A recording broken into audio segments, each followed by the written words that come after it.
Today we're going to talk about satisfaction. So we're in Ecclesiastes chapter 2, verse 24 to verse 26. Everybody have it? If you have it, say amen. If you don't have it, just pretend, but we're going to make it. It's on the screen. If you don't have it, don't feel bad.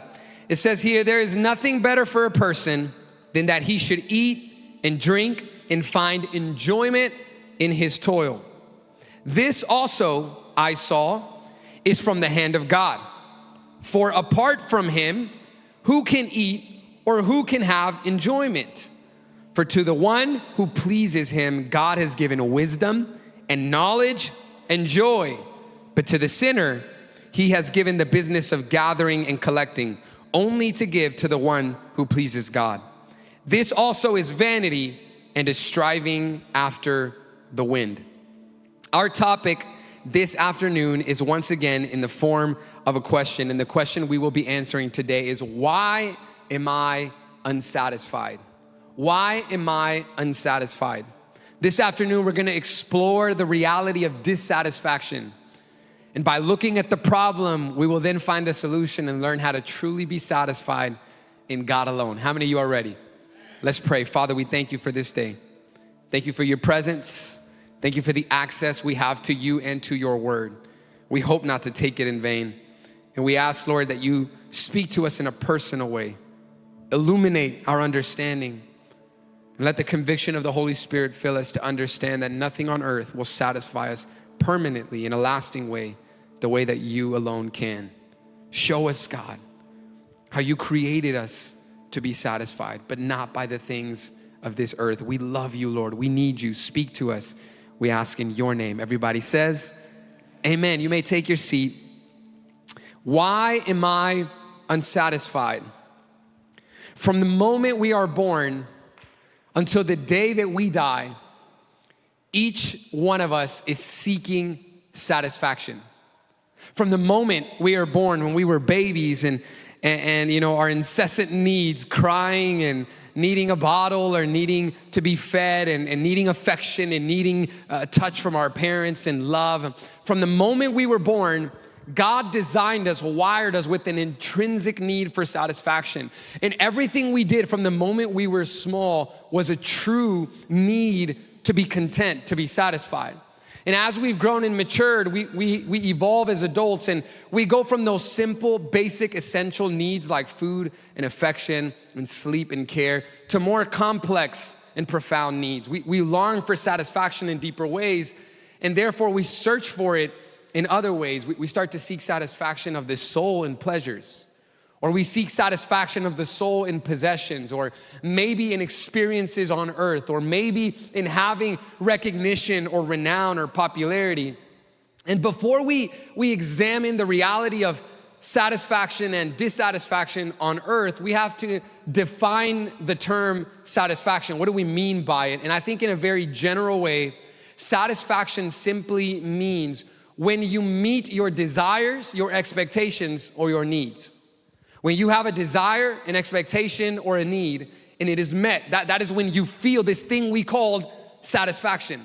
You were hungry, you ate, you were satisfied. You were thirsty, you drank, your thirst was satisfied. You longed for an experience, you had it, you were satisfied. You expected a good outcome, you experienced it, you're satisfied. For us, a general explanation or definition of satisfaction is when our needs, our desires, or our expectations are met.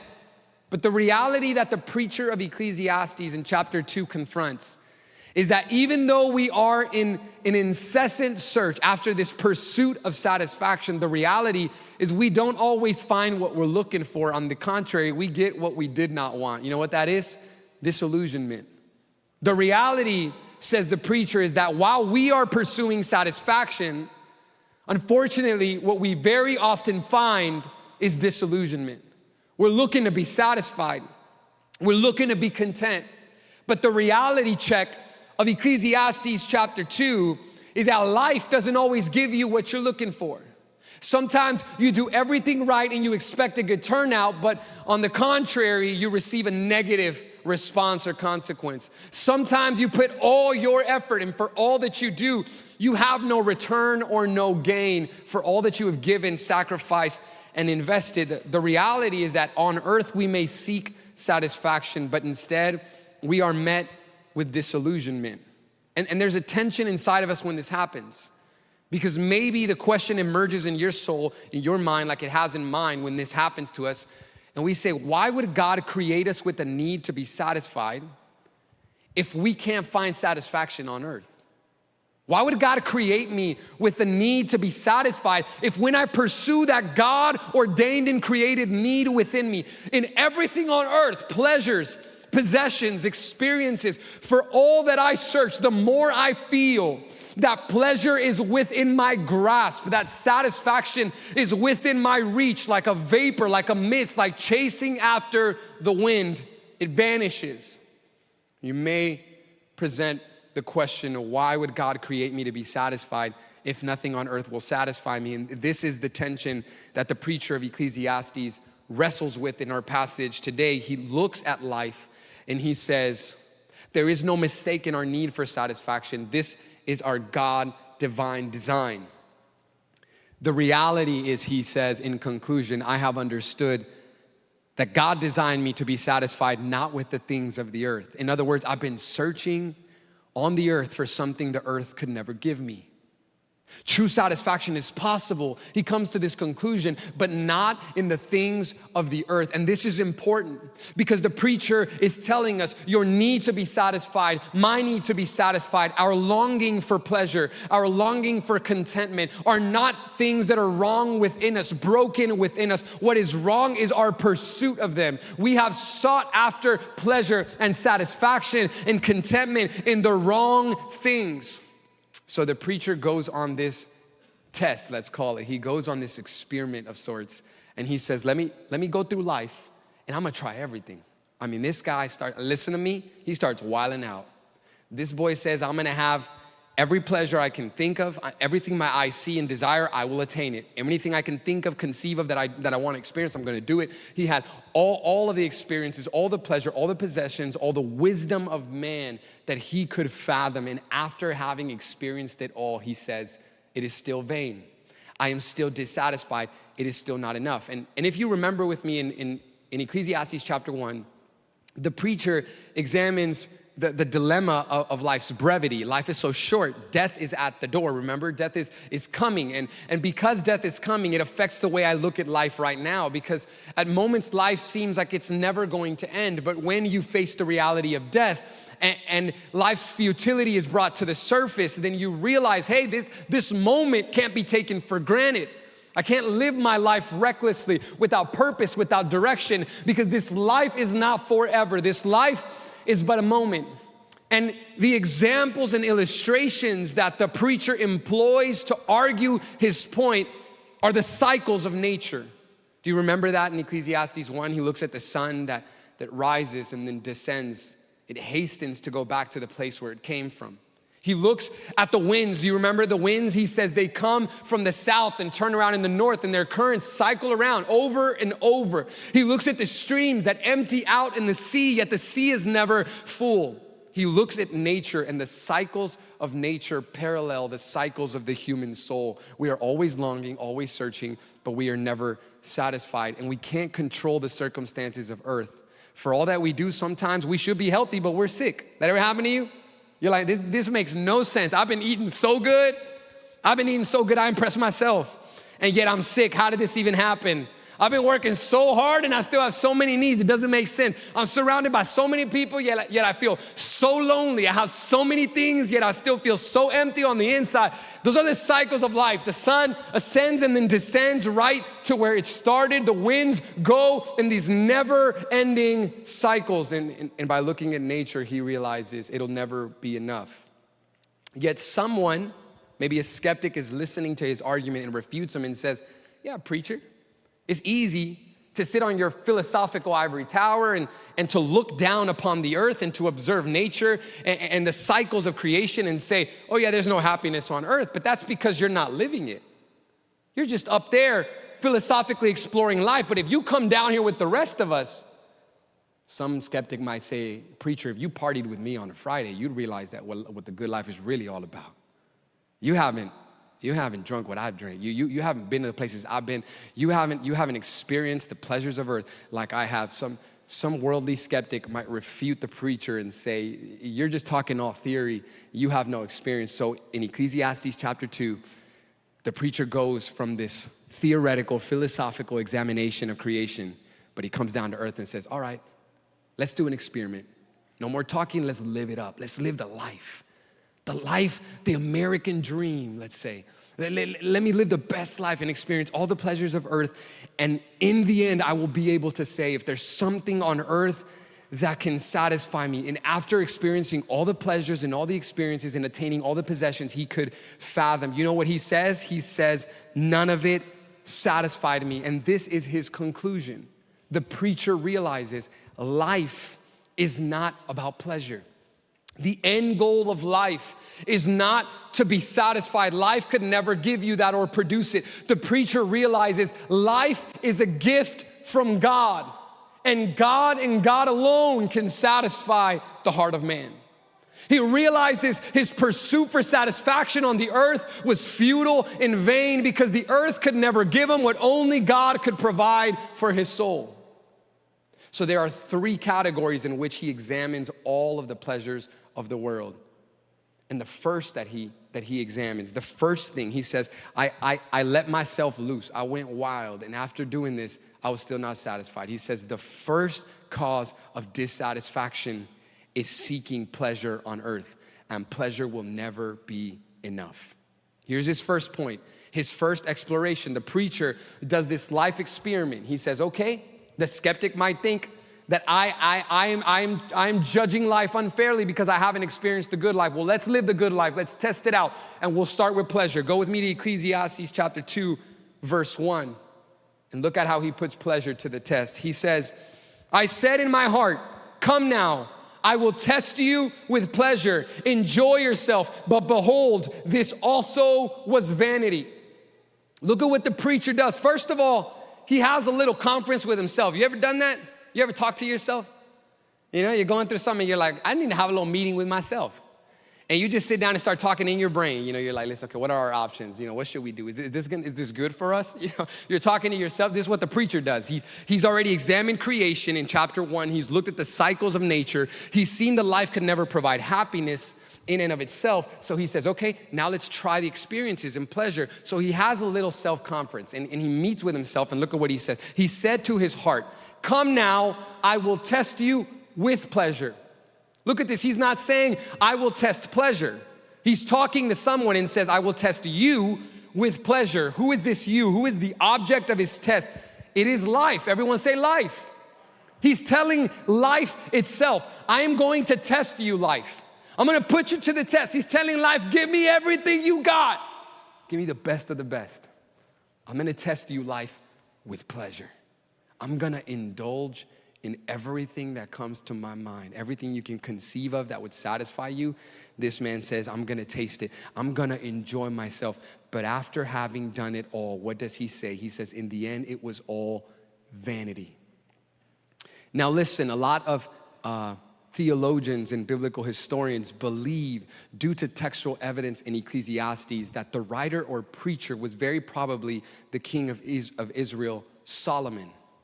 And if we believe this was Solomon, Ecclesiastes 2 makes a lot of sense, because the Old Testament teaches us that Solomon was the wealthiest and wisest man in all the earth. This is not hyperbolic. This is not exaggeration. Listen to me. The Bible says he was the wisest man on earth.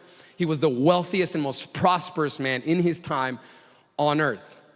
So someone's listening to this and might say, this guy tried everything and in the end said it's all vanity, all the pleasure, and he said it was all vain. No, he didn't try it all. Maybe he missed out. He didn't go to the places I've been to. Well, let me tell you, you might think a lot about yourself. I might think a lot about myself, but Solomon was more. Solomon was more handsome than all of us combined. Can we be real in church? Solomon had more money and prosperity than all of us combined. Listen to this. The Bible says Solomon had 700 wives and 300 concubines. There you go. All the men, we lost. Game over. This man had 1,000 women. 1,000 women, 700 wives, 300 concubines. That's a woman for every day of the year for 3 years straight without repeating. This man had everything. He was the wealthiest man, the wisest man, the most prosperous man, had everything he could conceive of and desire. And yet after tasting and trying it all, you know what he says? It was vain. I think the Bible allows us with an open window to look at the extent of Solomon's emptiness and dissatisfaction so that we can say, man, if this man had it all and it wasn't enough, maybe I'm searching in the wrong place. Some of us think if I only had the right job, if I only had X amount of money, if I only met this kind of woman or this kind of man, then I would be happy, then I would be satisfied. But here is a man who has more than he can grasp, more than he can write down, more than he can put into a book. He has too much for one human being to handle. And after tasting and trying it all, he says, it's not enough. Pleasure is here and then pleasure is gone. You look at the book of Proverbs, chapter 21, verse 17. Look what it says about the pursuit of pleasure. Proverbs 21:17 says, whoever loves pleasure will be a poor man. He who loves wine and oil will not be rich. The writer in Proverbs says, the man who pursues pleasure will be poor. Because whenever he feels like pleasure is within his reach, it's gone again. He's always searching, he's always seeking, and it's never enough. He's always tasting and trying, and it never satisfies him. And to leave no room for doubt, the preacher of Ecclesiastes, very, very probably the writer being Solomon, begins to describe, to enumerate for us all the things he did to try to satisfy his soul. Look at this starting in verse 2. He says, I said of laughter, it is mad, and of pleasure, what use is it? The first thing Solomon does is he says, let me try laughter. Let me try laughter and pleasure. So he calls all his friends and everyone over, and he starts to throw the biggest parties you've ever thought of. I mean, the greatest parties ever. He invites celebrities. He brings the best comedians, and he puts on shows, and they go on their bits, and they laugh and laugh. You know when you laugh so hard that your head hurts? You laugh so hard that your stomach hurts, and you're just like, man, I can't laugh anymore. This is what the preacher did. He laughed till he could laugh no more. And after all the laughter and endless parties, and there was no end, after rejoicing and having the time of his life, the first night, it was incredible. And don't misunderstand me, that the preacher never downplays the reality of what he experienced. He never says, oh, it didn't feel good, it was boring. You notice he doesn't say that? He says, at the end of it all, I realized it was vain, but in the process, this boy was living it up. In the process, after night 1, he was like, this is it. This is it. I've arrived. Night 2, he was like, this is incredible. By night 3, he's like, all right, been there, done that. Let's go again. Night 4, he's like, this is a little repetitive. Night 5, he's like, is there anything else? By night 6, he's like, man, I've done this too many times. Night 7, he's exhausted. And the next day, it's a new week, and it's starting all over again. He did it all. He laughed and laughed and partied and partied. And at the end, he says it's not enough, because laughter is a good thing. How many of you believe that? Laughter is a good thing, right? It's okay to smile. You can smile in church. That's okay. You won't get in trouble. Smiling is a good thing. Laughing is a good thing. But laughter cannot satisfy you. You laugh and laugh and laugh. You party and party and party. But in the end, anxiety, depression, the problem, the circumstance, it's waiting for you at home. And come Monday, you got to face it. How many of you know church Monday always comes?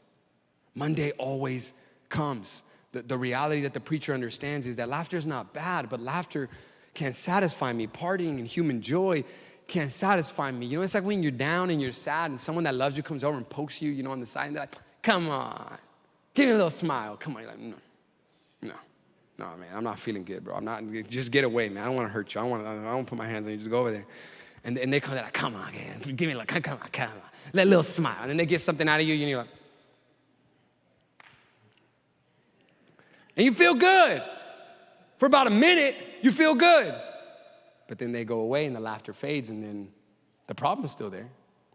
The cause of the anxiety, of the angst is still there. The preacher says, laughter won't fill me. I tried having the time of my life, and it didn't fill me. So the search goes on. Verse 3, I searched with my heart how to cheer my body with wine, my heart still guiding me with wisdom. and how to lay hold on folly, till I might see what was good for the children of man to do under heaven during the few days of their life. So he says, okay, laughter and partying wasn't enough. Let me drink. Let me try alcohol. Maybe if I just drink it up till I can't drink anymore, maybe it'll feel great to just let myself go loose. Now notice he says something, I never forsook wisdom. I always held wisdom by the hand. In other words, he says, even in my indulgence, I never forgot this is an experiment. I didn't let go of wisdom. I understood I am testing all the pleasures of life to see if they satisfy me. So he drinks and drinks and drinks, but you can't drink your problems away. He grows weary of it and he grows tired of it. So the search goes on. Verse 4, I made great works. I built houses and planted vineyards for myself. I made myself gardens and parks and planted them in all kinds of fruit trees. So he gets tired of partying and pleasure. So he says, maybe if I just amass a lot of possessions, let me build things for myself. Now let's break this down once again, because I'm telling you, some of you are like, no, you don't understand. I'm living the good life. I mean, the man had gardens. The man had houses, plural. Are you with me? He starts to build houses. He starts to plant vineyards. He starts to make gardens and parks. This man's got his own park, church. This man's waking up in the morning and he's got gardens on gardens on gardens, and he has parks, and he's walking through them, and he's got exotic trees and plants from all the regions of the earth. But for all his trees and plants and exotic possessions, he's not satisfied. He's coming out and he's trying, and his search goes on. Verse 6, I made myself pools from which to water the forest of growing trees. He had his own forest. So, this man's trying to hit on a woman and he's talking to her. And, when he was like on 999 and he needed that 1,000, all he had to say was, so listen, I have a forest. There he goes, it's done. He just came up to her and he's like, so listen, I got a forest. You want to do a picture? A forest? Yeah, it's over. He won. The man had a forest. He had a forest, gardens, houses, his forest was so big that one day he got lost in his own forest, and he called his wife 307 and 85 and told her, hey, can you help me get home? That's how wealthy this man was. He had everything that you could imagine. And he's indulging in all of this prosperity, yet it seems to not be enough. Look at this. He grows weary of trying with his gardens and his home, so he moves on and says, maybe relationships. Maybe I'll find pleasure in relationships. So he says, verse 7, I bought male and female servants and had slaves who were born in my house. Listen, if the slaves were born in his house, that means that the parent slaves had been there for so long. In other words, this prosperity, this wealth was not short-lived. He experienced this for a long time. He bought male and female slaves. There were slaves born in his house. I had also great possessions of herds and flocks, more than any who had been before me in Jerusalem. I also gathered for myself silver and gold and treasure of kings and provinces. I got singers, both men and women, and many concubines, the delight of the sons of man. Oh, the preacher of Ecclesiastes, the great king, did not go to concerts. He bought the bands. He bought the celebrities. They were in his house. They were singing to him every morning. And after trying it all, look at the cause of his frustration. Verse 9, so I became great and surpassed all who were before me in Jerusalem. Also my wisdom remained with me, and whatever my eyes desired, I did not keep from them.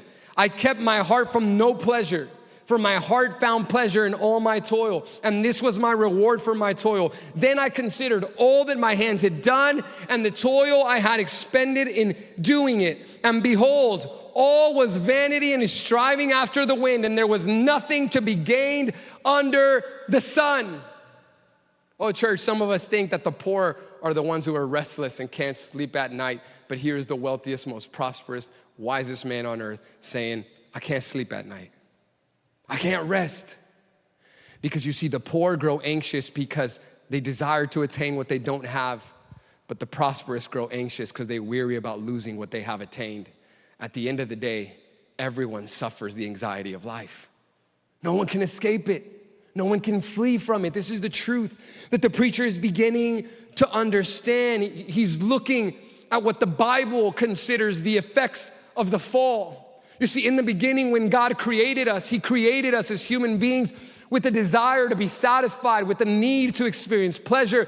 And pleasure intrinsically, in of itself, is not evil, is not wrong. The desire for satisfaction is not wrong. But the pursuit of it in the wrong things is what distracts us from our Creator. We begin to seek in the creation what can only be found in God. See, when God created Adam and Eve in the garden, they were with him. There was harmony, there was beauty, there was blessing, there was intimacy and relationship with their Creator. But sin separated them from God, and that need for pleasure and satisfaction did not go away. So they began to seek it in the wrong things, in the pleasures of earth, and in the things of the world, and they could never find on earth what they could only find in God. This is what we call the paradox of hedonism.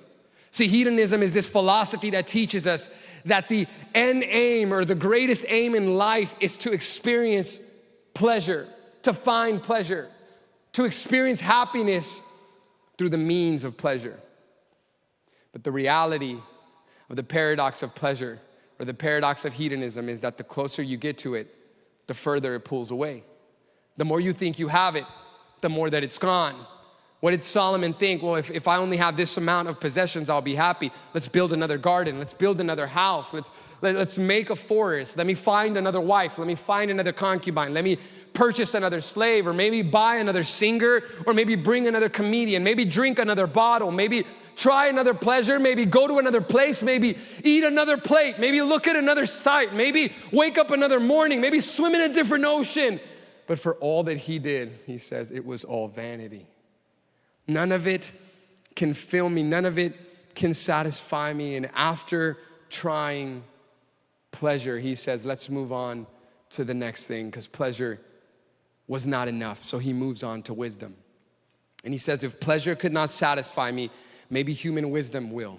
Maybe being virtuous and attaining knowledge and learning how to build a strong character and how to be a moral man, maybe that will satisfy me. And in all of my morality, in my goodness and my righteousness, I will be satisfied. But he quickly found that human wisdom cannot satisfy you alone. Verse 12 says, so I turned to consider wisdom and madness and folly. For what can the man do who comes after the king? Only what has already been done. So he begins to explore human wisdom. He begins to read books and study philosophy and understand the ways of man. And he says, okay, if I attain knowledge, if I'm wise, then I'll live a better life. But he quickly learns that wisdom is futile, that human wisdom is temporary. He says, at the end of the day, what does the man after the king do or bring? Nothing that hasn't been done or seen before. At the end of the day, you die and your wisdom goes with you. And nothing that you have done survives the generations or the times or the mountains or the ocean or the sun. You will come and you will go. Generations will come and go, and our wisdom will pass away. He says wisdom is not enough. Verse 13. Then I saw that there is more gain in wisdom than in folly, as there is more gain in light than in darkness. So the preacher begins to explore human wisdom, and he says, okay, human wisdom is temporary. But then in verse 13, he says, but there's some use to it. There's some meaning to it. You know why? Because if you have human wisdom, you live a better life because you walk in light. The foolish man walks in darkness. Without wisdom, without skillful living, the foolish man doesn't know how to apply knowledge. He doesn't know how to react in certain circumstances. He lacks discernment. He lacks patience. He lacks perseverance. The foolish man walks in darkness.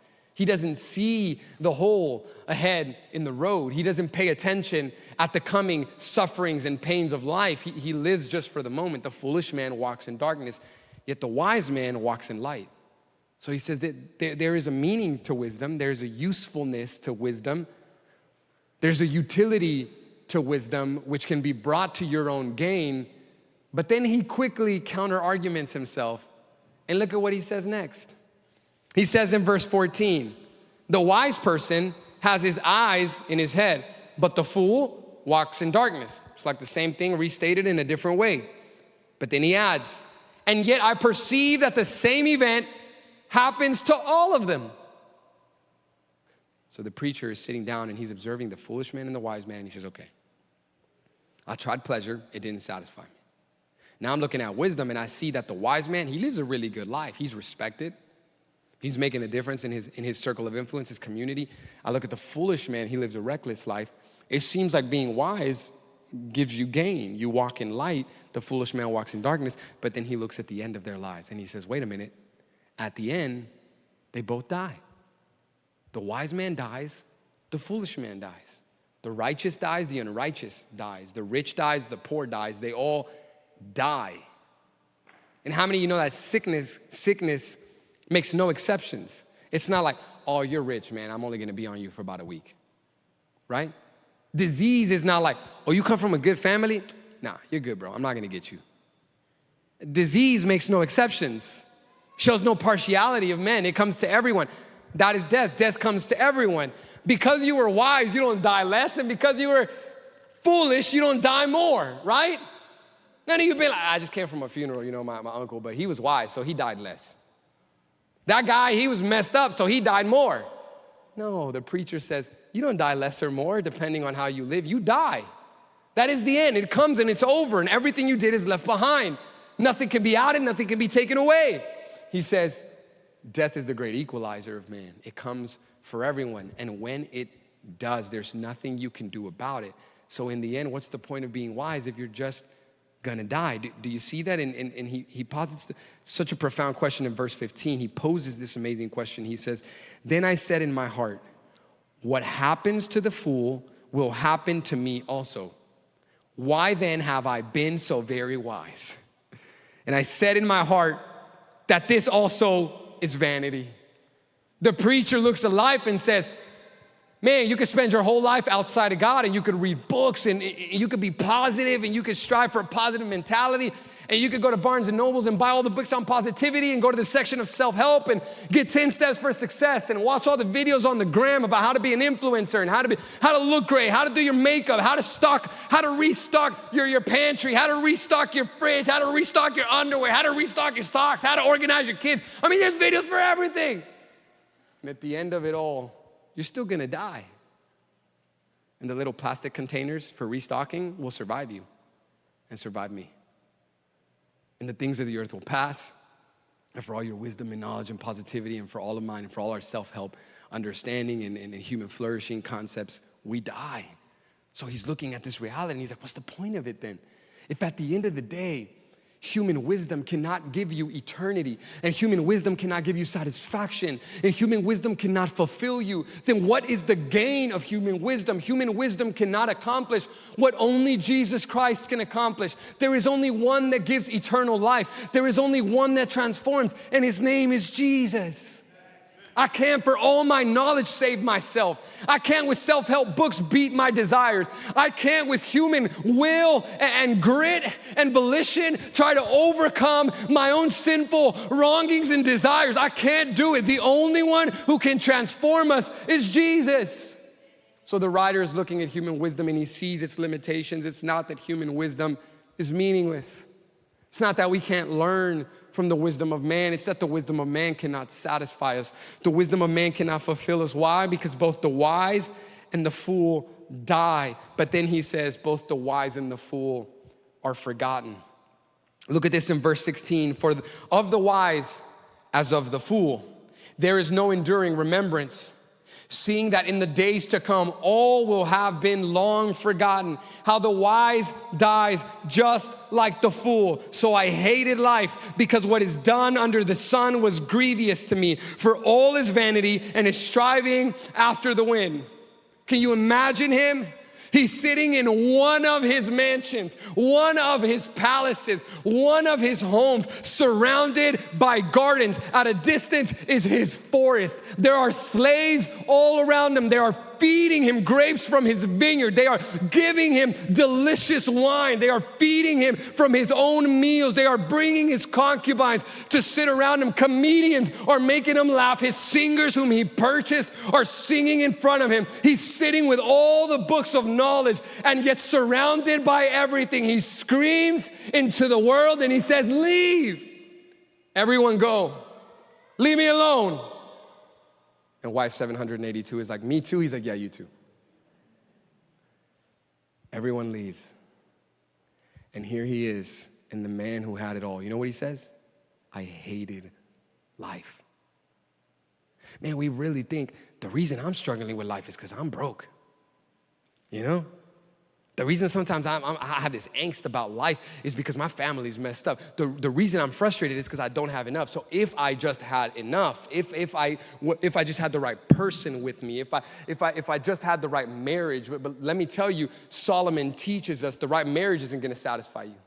The right person isn't going to. If you were dissatisfied single, you'll be dissatisfied married. If you were dissatisfied broke, you'll be dissatisfied wealthy and rich. If you were dissatisfied alone, you'll be dissatisfied surrounded.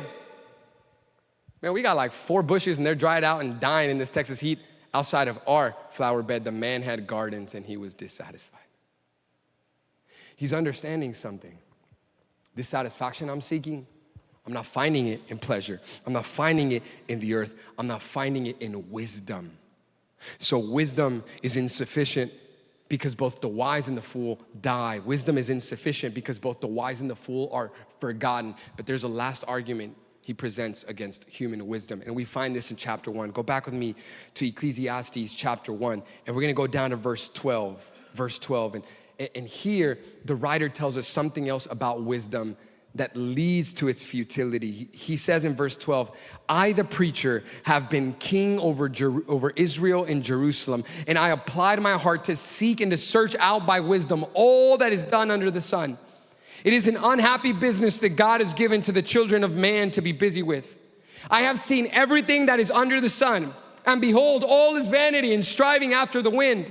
What is crooked cannot be made straight, and what is lacking cannot be counted. I said in my heart, I have acquired great wisdom, surpassing all who were over Jerusalem before me. And my heart has had a great experience of wisdom and knowledge. And I applied my heart to know wisdom and to know madness and folly. I perceive that this also is but a striving after the wind. And look at verse 18.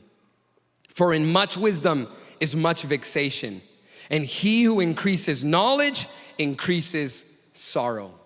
This is his last attack against human wisdom.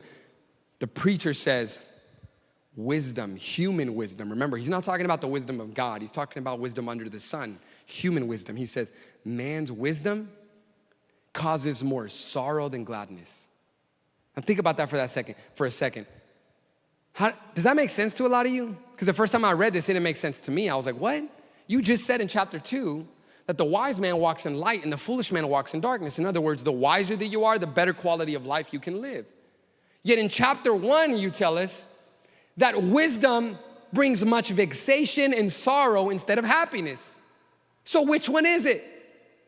The preacher is beginning to understand the limitations of human wisdom. He says, listen, yeah, wisdom gives you light.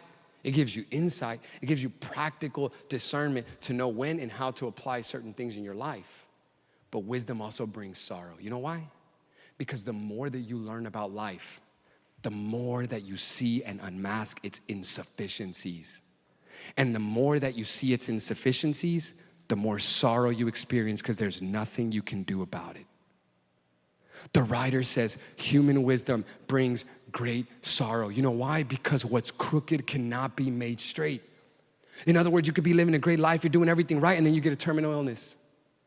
And it's crooked. It's a crooked situation. And you can't make it straight. For all your wisdom, all your knowledge, all your money, you can't change it. There's nothing you can do about it. And there are unspoken things, unseen things that can't be said or counted. You can't fix them. You can read all the books on justice, but the more you read, the more anger and sorrow you feel about the injustice that you can't do anything about. He says, the more wisdom I attain, the more sorrow that I felt. I'll explain it to you this way. It's like if you got the news that you had a terminal illness, and let's say life was a disease and you're dying. Sin is a disease and you're dying. And wisdom is like you going home and starting to research that disease. You start to research it, its symptoms, its effects, how long it lasts, what it does to the body, how it decomposes your organs. You start to study all of it. And the more that you study, the more sorrow and pain that you feel. Because the more that you unmask the disease, the more pain that arises because there's nothing you can do about it. The writer says life is like a cancer, and wisdom is like research of that cancer. The more wisdom I got, the more I realized, man, we're all gonna die, and there's nothing I can do to stop it. He starts to look at life and says, the more I understood justice, the more sorrow that injustice brought me. The more that I understood health, the more frustration I felt for my unhealth. The more that I comprehended happiness and joy, the more sorrow that arose in the depths and crevices of my soul in those moments of despair and anguish when I could not feel happy. The more that I studied about harmony and balance and human flourishment, the more pain that I experienced by seeing disunity and divisiveness and pain in society. The writer says, wisdom has hurt me. Wisdom has brought sorrow because it has shown me nothing on earth will fill me. Nothing on earth will satisfy me. Nothing will be enough. So the preacher is distraught. The preacher hates life. The preacher's broken. Man, the preacher needs therapy, bro. He needs therapy. The preacher should be at church. TB Dallas, 12:30 p.m. He should be at church. Because the man is looking at life and it's somber and it's bleak and it's broken and it's dark and it's messed up and it's dysfunctional and it's unjust. And he's looking at all of it, he's examining all of it. He's like, man, pleasure, it won't satisfy me. Wisdom, it's causing me more pain because I can't unsee what I see now. I can't unhear it. I know the truth now. This will never be enough. It's like starting a race that you know ahead of time you're never gonna win. It's like going to war and knowing ahead of time you already lost. How many of you would take up arms and fight with courage and valor and passion? Knowing it's over, you already lost, you're dying in vain. This is the preacher's realization. This is his banquet, his dining with wisdom. Wisdom has told him the battle's already lost and there's nothing you can do. So the preacher examines the third and last option. If pleasure can't satisfy me and human wisdom cannot satisfy me, maybe my work and my possessions can satisfy me. Ecclesiastes chapter 2, verse 18. The preacher says, I hated all my toil in which I toil under the sun, seeing that I must leave it to the man who will come after me. The preacher's like, okay, pleasures, human wisdom, they didn't do the trick. Let's work, let's grind, let's build more, let's do more, let's accomplish more. And after having done it, he hated his work. You know why? Because he looked at death and realized, when I die, who's gonna keep everything I worked for? The man could not even enjoy what he had attained because he was suffering at the fact that when he died, someone else would just take it in his place. Man, that's the void of the human soul. It's never enough. You thought you wanted something super bad, you got it, and then you got it, and you're like, okay, now what's next? And then you get that, and you're like, oh, this felt good, this felt nice. All right, what comes next? And then you attain and attain and attain, and then you're anxious about protecting what you've attained. The man is sitting in his palace, and he's looking around like, man, some ungrateful little son of mine is gonna take over this. No way. I worked 50 years to build this. For my son over there, calls himself an influencer. Look at that hair. Jesus, we need you. He's like, he's gonna take my inheritance? That's my success. I hate my work, man. I hate my toil. I work so hard to leave this to that generation. And they're walking around, with their TikTok videos and their little ridiculous dances. We all do them. I was doing something with my kids. I almost died trying to do one of those shuffles. I needed the gospel that day. I was broken. He's looking at this generation and he's like, they're gonna inherit my kingdom? He says, you can't even enjoy the fruit of your labor because you're anxious about who's gonna keep it when you go.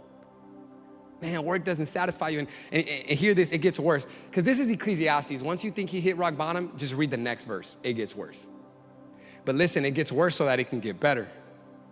He goes deep into the depths of anxiety and depression and pessimism, so that once you hit rock bottom, you got no option but to look to heaven.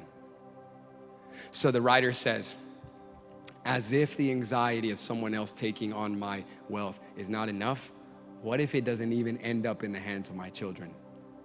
What if it ends up in the hands of someone else? Verse 19. And who knows? Touch the person next to you, tell them, who knows? Tell them, come on, tell them. Make them a little anxious today. Tell them, who knows? Who knows? We worked so hard for this. We grinded this week. Who knows? We might die tomorrow. That is not what you expected to hear at church, right? You're like, man, what kind of service did I come to? Exactly, that's Ecclesiastes. He's like, and who knows? Look at this. Who knows whether he will be wise or a fool? Yet he will be master of all for which I have toiled and used my wisdom under the sun. This also is vanity. So I turned about and gave my heart up to despair over all the toil of my labors under the sun. Because sometimes a person who has toiled with wisdom and knowledge and skill must leave everything to be enjoyed by someone who did not toil for it. This also is vanity and a great evil. What has a man from all the toil and striving of heart with which he toils beneath the sun? Verse 23. For all his days are full of sorrow, and his work is a vexation. Even in the night his heart does not rest. This also is vanity. The worker says, I've worked and acquired and attained, but I have no guarantee who will inherit what I worked for. Will they be a good person? Will they be just? Will they use it right? Will they be equitable with those around them? I have no idea, says the preacher, and this causes me anxiety. This causes me pain. I'm gonna lose all of my possessions. I'm gonna lose everything that I have. So the question we are left with is, what is the point then? Where can you find satisfaction? The preacher says we are dissatisfied because we've tried to find in pleasure, in wisdom, and in work what can only be found in God. So this is the reality. I can't determine if tomorrow I will be healthy or I will be sick. I cannot determine if tomorrow my children live or die. I cannot determine if tomorrow the economy is healthy or the economy declines. I can control none of those things. But what I can control is the conviction and the realization and the faith that the sovereign God that sits governing over the universe and the cosmos is in absolute control. And that even though tomorrow the unexpected comes and knocks at my door, if I have him, I'm gonna be okay. See, this is the realization of Job. In the book of Job, this man, this righteous man who lost everything, in chapter 1 of his book, after losing his property and his children, listen to this, his children had just died. You know what this man does? Job chapter 1 verse 20 says, then Job arose and tore his robe and shaved his head and fell on the ground and worshiped. Job looked at the despair of his situation. He didn't minimize it. He tore his robe. He shaved his head. He fell on the ground. He wept and mourned. But then you know what he did? He worshiped. Because Job understood what the preacher of Ecclesiastes is beginning to understand. I can't control the things of earth. Being a good person, being a righteous person doesn't guarantee I won't suffer. It doesn't exempt me from the pain of life. The reality is that life is like nature. It goes up, it goes down, it comes and it goes. It's like the wind. It's here and then it's gone. I cannot grasp it. I cannot control it. Pleasure on earth, it's futile. It's momentary. Sometimes there's pleasure, sometimes there's not. So this is what Job realizes, verse 21. And he said, naked I came from my mother's womb, and naked I shall return. The Lord gave, and the Lord has taken away. Blessed be the name of the Lord. Job understood something, church. Blessings are nothing more but blessings. Earthly gifts are nothing more than earthly gifts. Pleasure is nothing but pleasure. Work is just work, and wisdom is just wisdom. God alone is God. He alone can satisfy. What does this mean? We have made a God of the things of the earth. We have sought in pleasure what only God can give, and work what only God can provide, and experiences what only God can give. And Job understood. God gave. God take away. God took away. Let God's name be blessed. He is God. The blessings were but blessings. Yesterday I had children and property and wealth and stability. Today I've lost almost all of it. In the next chapter he loses his health. But Job understood. God gives, God takes away. I came naked, naked I will go. Death is a part of life. I can't control that. I don't understand. You think Job understood the conversation God was having with Satan in heaven? He did not understand, but he knew one thing. I'm not gonna grow anguish about what I can't control. I'm not gonna despair. I'm gonna rest in this truth. I came naked, naked I'm gonna go. God gives, God takes away. But blessed be the name of the Lord. In God is my hope. So after searching pleasure, wisdom, and work, just like Job, what did the preacher come to understand? Do you think the preacher realized that pleasure on earth is bad? It's intrinsically evil, that human wisdom is useless, that work on earth is meaningless? No, that's not what he was saying. Pleasure has its place. How many believe that? Pleasure has its place. You think God had to make the world how he made it? He could have given us bland, consistent food that looked the same everywhere, but he didn't. You know what he gave us? He gave us flavors. How many could think of just for a moment? He could have made the sky bleak and ugly, but he made it beautiful. So beautiful that after seeing it every day of your life, it still leaves you awestruck when you see it again. He didn't have to make oceans, mountains, or valleys, or deserts, or rivers. He had to make none of it, but he made it for his glory and for our enjoyment, so that every time we see it, we're reminded of his greatness. You think he had to give us love and joy and affection and the touch of a loved one and the kiss of a spouse and the pleasure of accomplishment and the satisfaction of working and working hard and eating from the fruit of your labor? Those are good gifts from God. Pleasure comes from God, but pleasure makes a crummy God. Pleasure will never be enough. Work will never be enough. This is what the preacher is realizing. Pleasure is not evil, but pleasure is but a shadow. A delicious plate of food, it's a shadow. The kiss of your wife, it's a shadow. The embrace of a loved one, it's a shadow. The touch of your son, it's a shadow. A good day at work, it's a shadow. It's a shadow of Jesus. It's a shadow of a greater glory. It's a shadow of your Creator. The preacher says, I ran after shadows. And man, all the shadows left me angry and hating life. But then something extraordinary happened. When he realized that he was designed to experience a satisfaction and a joy that sounds almost utopian. There has to be this ideal world, this perfect place where you can find joy and contentment and satisfaction, and earth looks nothing like it. When he realized that his need could not be satisfied on earth, he began for the first time in his book to turn to God. If we can't find satisfaction in the things of earth, church, we gotta look beyond the earth and find it in God alone. The preacher says, verse 24, there is nothing better for a person than that he should eat and drink and find enjoyment in his toil. This sounds like a contradiction because he just spent the whole chapter telling us, I ate, drank, partied, enjoyed, and now I'm miserable. But now in verse 24, he says, there's nothing better than to eat and drink and find enjoyment. I mean, make up your mind. If you eat, drink, and enjoy, is it good or is it bad? Make up your mind. But it's the second part of verse 24 that has the power. Look at what he says. There's nothing better for a person than that he should eat and drink and find enjoyment in his toil. This also I saw is from the hand of God. For apart from him, who can eat or who can have enjoyment?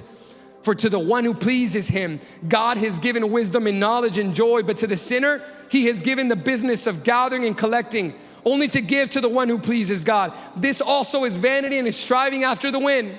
The preacher realized eating and drinking and enjoying in a hedonistic sense, the pursuit of pleasure apart from God will leave you in a state of anguish and despair and frustration and dissatisfaction. But if you find God and understand that all satisfaction flows from God, then you can eat and drink and enjoy, because you understand this plate of good food is nothing but a plate of good food. It is not worthy of being worshiped. This beautiful woman that God has given me, if you're a woman that's married to that amazing man God has given you, he's just a gift. She's just a gift. They're not worthy of being worshiped. Those incredible kids that God, you just watch them sleep and your heart melts. You ever watch your kids sleep? And when they're just sleeping so peacefully. I mean, you ever seen a baby sleep with anxiety? You ever seen a 1-year-old wake up and be like, Mom, I'm just real worried. Do we have enough formula for the week? You ever seen a 3-year-old like all messed up, and then dad's like, baby, what happened? You didn't have a good night's sleep. Dad, I was just like worried all night. I didn't know if we're gonna pay the bills. I just don't know how we're gonna make it. Man, kids don't care about bills. The baby's not worried. Will mommy feed me tomorrow or not? Will daddy be here? They just sleep in utter peace. They rest their heads and they relax, and they don't worry about the day of tomorrow, because they have this conviction. My mom's here, my dad's here, everything's gonna be okay. It's not till they grow and mature and awaken to the wisdom of the earth that sorrow meets them at the door. But the preacher says, man, I was eating and drinking and partying and enjoying and indulging, and none of it satisfied me. But now that I turned to God, who drinks and eats and enjoys better than a son of God? Because a son of God can eat and drink and enjoy with no tie to the experience, because he or she knows, even if this goes away, naked I came and naked I will go. God gives and God taketh away, but blessed be the name of the Lord. If I have God, I'm gonna be okay. I may be sick tomorrow. I may die of sickness, but there is a glory, there is a home, there is a heavenly place waiting for me, where there is no sickness, there is no disease, there is no weeping and no gnashing of the teeth and no pain and no anxiety and no depression and no injustice and no suffering. The preacher realized this is the gain on earth. Life was not given for pleasure. Life was given for God. And when you find God, everything on earth finds its place. Man, this is but a pleasure. This is but a blessing. So you know what he does?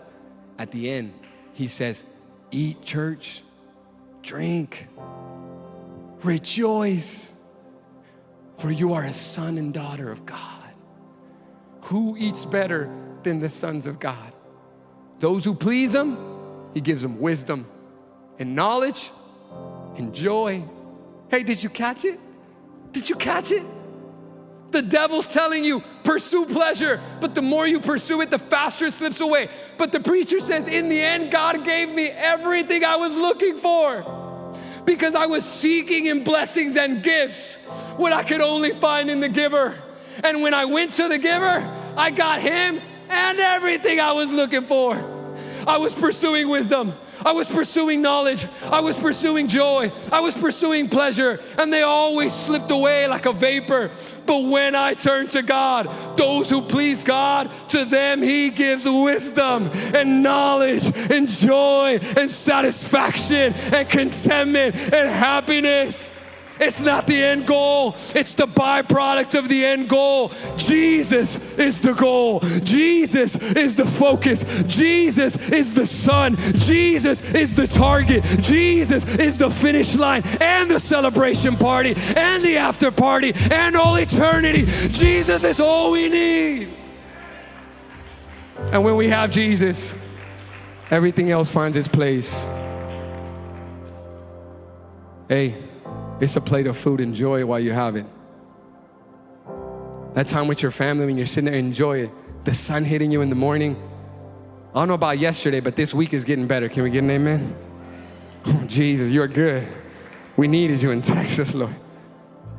When you go out there and you feel that little subtle breeze that's about to come, that's prophetic. When you feel that little breeze, enjoy it, because you don't know if it'll come again. That kiss of your kids, embrace them. Taking that good gift from God. But that's all it is. It's a gift. It's not a God. It'll go. It's like your spouse giving you a beautiful present.